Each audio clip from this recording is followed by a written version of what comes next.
మార్కెట్లో ఇన్వెస్ట్ చేసి మీ డబ్బులు డబుల్ చేసుకోవాలనుకుంటున్నారా? సుందరరామిరెడ్డి గారి సెమినార్ కి అటెండ్ అవ్వండి.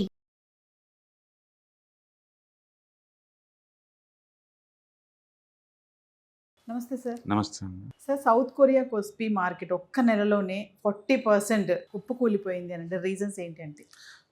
లాస్ట్ 1 మంత్లో ఆల్ టైమ్ హై దగ్గర నుంచి లిటరల్లీ 40% డౌన్ అయిందండి.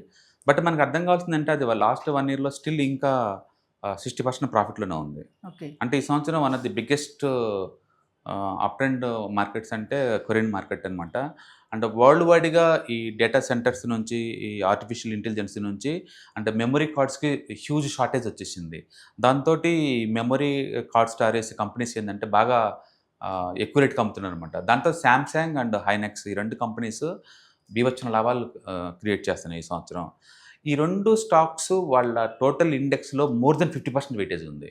దాంతో లేదు ఎంటైర్ స్టాక్ మార్కెట్ కాదు, ఈ 2 కంపెనీస్ డౌన్ అయితే అండ్ ఇండెక్స్ డౌన్ అవుతుంది, ఈ 2 పెరిగితే ఇండెక్స్ పెరిగిపోతూ ఉందన్నమాట.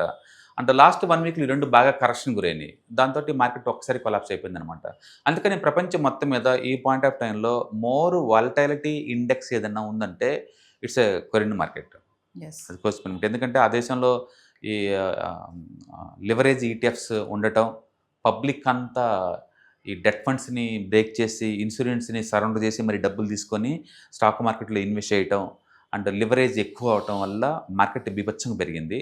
అండ్ రైట్ టైంలో ఆ కంట్రీ దాన్ని క్యాప్చర్ చేసింది. ఈ సంవత్సరం శాంసంగ్ ప్రాఫిట్స్ ఎంత వచ్చినాయి అంటే గత 50 సంవత్సరాల్లో వచ్చిన ప్రాఫిట్ కన్నా ఎక్కువ వచ్చింది ఈ సంవత్సరం. అంటే ఊహించుకోండి ఎంత స్పీడ్గా పెరిగిందో. ఈవెన్ హైనెక్స్ రీసెంట్గా ప్రాఫిట్స్ బాగా వచ్చిందనమాట. అందుకని ప్రపంచవ్యాప్తంగా బీభత్సమైన ప్రాఫిట్ సంపాదిస్తున్న ఎక్స్చేంజ్ ఏదైనా ఉందంటే ఈ పాయింట్ ఆఫ్ టైంలో అది కోస్పీ సౌత్ కొరియా అనమాట. అంటే వాలటిలిటీ కూడా అదే రేంజ్లో గ్రో అవుతుంది. అందుకని పెద్ద పెద్ద ఫారిన్ ఇన్వెస్టర్స్ అందరు లేదు, బాగా మూవ్ అయినాయి కాబట్టి ఇదే మంచి టైం ప్రాఫిట్ బుక్ చేసుకోవడానికి అన్నట్టు ప్రాఫిట్ బుక్ చేసుకొని బీయింగ్ చేశారు. దాంతో సెల్లింగ్ పడిపోయింది. ఇక్కడ ఏమవుతుందంటే లివరేజ్ తీసుకున్న వాళ్ళు ఇన్ టైంలో డబ్బు కట్టలేకపోతే క్లోజ్ చేసుకుంటూ పోతారు కదా, అట్లా మార్కెట్ వచ్చుకుంది ఎక్కువ అవుతుంది. అందుకని ఎప్పుడైనా మార్కెట్ పట్టడం స్టార్ట్ అయితే ఫస్ట్ కొంచెం పడుద్ది, తర్వాత ఇంకొంచెం ఎక్కువ పడుద్ది, ఇంకా కొంచెం ఎక్కువ పడుద్ది. ఇప్పుడు లివరేజ్ తీసుకున్న వాళ్ళు మార్జిన్ కట్టలేక మొత్తం కొలాప్స్ అవుతుంది అనమాట. అంతే దాన్ని మనం యాంటీ క్లైమాక్స్ అంటాం. స్మాల్ బిగ్గర్ బిగ్గెస్ట్ వచ్చేసి ఆగిపోద్ది అనమాట. అట్లా కొరియాలో ర్యాపిడ్గా విత్ ఇన్ ద 1 మంత్లోనే ఆల్ టైమ్ హై నుంచి 40% పడింది. బట్ సిస్టమ్ అంతా క్లీన్ అయినట్టు ఉంది. నిన్న ఒక్కరోజే మళ్ళీ మార్కెట్ 18% పెరిగింది 1 డేలోనే. నిన్న శాంసంగ్ అండ్ హైనెక్స్ 23% పెరిగింది సింగిల్ డేకే. ఈవెన్ అమెరికాలో కూడా బాగా మార్కెట్ రికవర్ అయిందనమాట. ఏదైనా కానీ ఇప్పుడు మనం ఉన్న area more volatility prone area and plus or minus index పట్టడం అనేది నార్మల్ న్యాచురల్ అయిపోయింది. ఇప్పుడు టూ మచ్ వాలటైలిటీ జోన్లు వస్తున్నాయి. అంటే మనకు అర్థం కావాల్సిందంటే ప్రపంచం ఇంత ముందులో లేదు. ఇప్పుడు ప్రపంచంలో లివరేజ్ ఎక్కువ అవుతుంది, లిక్విడిటీ డ్రై అవుతుంది. జపాన్లో 10 ఇయర్స్ బాండ్ ఈల్డ్ ఇప్పుడు 2.9కి వచ్చిందండి ఆల్మోస్ట్. అంటే అది ఎంత అంటే విత్ ఇన్ ద 1 ఇయర్లోనే డబల్ అయింది వడ్డీ రేట్లు అక్కడ జపాన్లో. ప్రపంచానికి ఫ్రీగా డబ్బిచ్చే జపాన్లో వడ్డీ రేట్లు డబల్ అయినాయి. అంటే 10 years bond yield more than అంటే 2.8 దాకా వచ్చేసింది. అంటే దాని మీనింగ్ ఏంటంటే ప్రపంచవ్యాప్తంగా ఇక స్ట్రెస్సే ఉంటుంది. వడ్డీ రేట్లు తక్కువ రీజన్ అయిపోయింది, ఇంక లేదు అది. అందుకని వాలటిలిటీ ఎక్కువ అవుతుంది ఇంకా రిస్క్ అసెట్ క్లాస్లో. అందుకని బిట్కాయిన్ కావచ్చు లేదా స్టాక్స్ కావచ్చు వీటన్నిటికి వడ్డీ రేట్లు ఎక్కువ అవుతాయి. అంటే ప్రపంచంలో ఇంతకుముందు ఎప్పుడు లేనంతగా ఈ టెక్నాలజీ కంపెనీస్ అన్ని బీభత్సంగా అప్పులు చేస్తున్నాయి. ఇప్పుడు ఫేస్బుక్ కావచ్చు, యాపిల్ కావచ్చు, ఎన్విడియా కావచ్చు బీభత్సంగా అప్పులు చేస్తున్నాయి డేటా సెంటర్ల కోసం. లక్షల కోట్లు అప్పులు చేస్తున్నాయి. ఇంతకుముందు ఎప్పుడూ లేదు అంతగా. అదే టైంలో జపాన్ వడ్డీ రేట్లు ఎక్కువ అవుతున్నాయి. అందుకని ఇప్పుడు ఇంత ముందు ఉన్నంత 10 ఇయర్స్ బ్యాక్ ఉన్నట్టు జపాన్లో 0 రేట్ లేదు. అప్పుడు ఏం చేసేవాళ్ళంటే జపాన్లో ఈ లో వడ్డీ రేటుకి తెచ్చుకొని అమెరికాలో బ్యాంకులో ఇన్వెస్ట్ చేసుకునే వాళ్ళు 5% ఫ్రీగా వచ్చేది వాళ్ళకి. ఇప్పుడు అలా కాదు, జపాన్లోనే 2.8% దాకా వడ్డీ అనేసరికల్లా అమెరికా నుంచి ఉల్టా జపాన్కి వస్తుంది.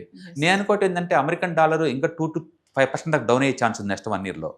అంటే అమెరికాలో డాలర్ డౌన్ అవుద్ది. ఎందుకంటే జపాన్ వాళ్ళందరూ ఎవరైతే అమెరికాలో ఇన్వెస్ట్ చేశారో వాళ్ళు తిరిగి వాళ్ళ దేశం తీసుకెళ్ళడం కోసం అమెరికాలో పెట్టిన డాలర్ ఇన్వెస్టర్స్ని అమ్ముకుంటారు.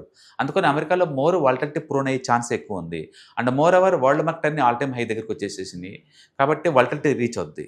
అండ్ వడ్డీ రేట్లు పెరుగుతూ ఉంటాయి. ఇంకా ఏదన్నా ఒక్క రిజల్ట్ కనుక బాగలేదు కంపెనీల కంటే ఈ పెద్ద ఎత్తున ఎక్స్పెన్షన్లో ఉన్నాయి కదా, ఉలిక్కి పడుద్ది మార్కెట్ అనమాట. అందుకని డెట్ ఫండ్స్కి రాను రోజుల్లో డిమాండ్ పెరుగుతుంది. ప్రపంచవ్యాప్తంగా వాలటిలిటీ గురవుతూ ఉంటాయి ఖచ్చితంగా. అంటే కాబట్టి జపాన్ లాగానే లేదా కొరియన్ మార్కెట్ లాగానే ఎక్కడైనా జరిగే ఛాన్స్ ఉంది. 1 మంత్లోనే అన్ని తారుమారయ్యే ఛాన్స్ ఉంది.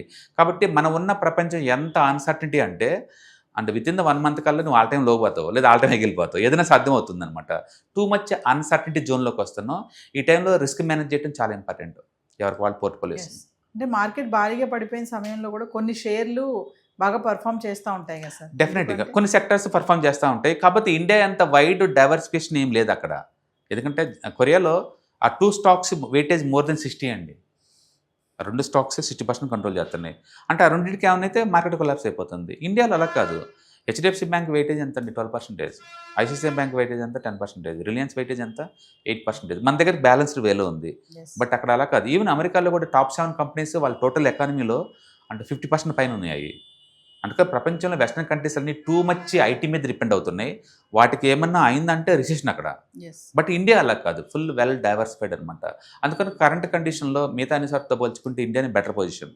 అఫ్కోర్స్ ఈపీఎస్ గ్రోత్ ఫాస్ట్గా లేదనే కానీ సేఫ్టీ పాయింట్ ఆఫ్లో ఎస్. Yes. అంటే కొస్పి పతనం మరి ఇన్వెస్టర్స్కి ఎలాంటి సంకేతాలు ఇస్తుంది? లివరేజ్ తీసుకొని ఇన్వెస్ట్మెంట్ చేయడం చాలా రిస్క్ అనే విషయం మళ్ళీ ఇంకోసారి ప్రూవ్ అవుతుంది. అంటే షార్ట్ టర్మ్ గెయిన్ కోసం టూ మచ్ లివరేజ్ పెట్టమాకండి. ఇప్పుడు ఇండియాలో కూడా రిస్క్ ఏంటంటే 1,00,000 కోట్లు దాటింది ఎంటీఎఫ్ అకౌంట్లో. ఇండియాలో కూడా పబ్లిక్ వాళ్ళు లోన్ తీసుకొని కొనేవాళ్ళు 1,00,000 కోట్లు దాటారు. కోవిడ్ టైంలో ఇలాంటి కల్చర్ లేదు.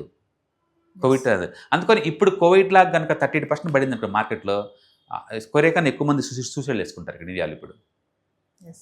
అందుకని మార్కెట్లో మన ఇండియాలో కూడా ఒక 5% పడితే తట్టుకుంటారేమో కానీ 10లో 15 పడితే మన దగ్గర కూడా అంతే. ఎందుకంటే ఎంటీఎఫ్ అకౌంట్స్ అనేది చాలా పెద్దగా పెరిగింది ఇండియాలో. మోర్ దెన్ 1 lakh వరకు వచ్చింది ఇక్కడ ఇప్పుడు అది. అందుకని లివరేజ్ ఎప్పటికీ డేంజరే, రిస్క్ గేమ్ ఆడుతున్నారు. కాబట్టి ఎవరికి వాళ్ళే సేఫ్టీ చూసుకోవటం బెటర్. Yes. అంటే పొజిషన్ తగ్గించుకోవటం బెటర్ మార్కెట్ పడుతుంది అనుకున్నప్పుడు. Yes. Thank you.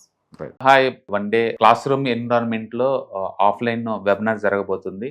అంటే ఇంట్రెస్ట్ ఉన్న పార్టిసిపెంట్స్ ఈ కింద స్క్రోల్ అవుతున్న నెంబర్కి రింగ్ చేసుకొని సీట్ బుక్ చేసుకోండి. దీంట్లో ETFs, index funds and mutual funds మీద completely and hand holding experience మీకు ప్రొవైడ్ చేయబడుతుంది. దీని ద్వారా ఏంటంటే మనం ఎసెట్స్ని స్టాక్ మార్కెట్లో ఎలా మేనేజ్ చేసుకోవాలి, ఎలా గ్రో చేసుకోవాలి, ఎలా ప్రొటెక్ట్ చేసుకోవాలో అంటే ప్రాక్టికల్గా నేర్చుకుంటారు. కాబట్టి ఇంట్రెస్ట్ ఉన్న పార్టిసిపెంట్స్ కింద స్క్రోల్ అవుతున్న నెంబర్కి పింగ్ చేసి సీటు రిజర్వ్ చేసుకోండి. Thank you.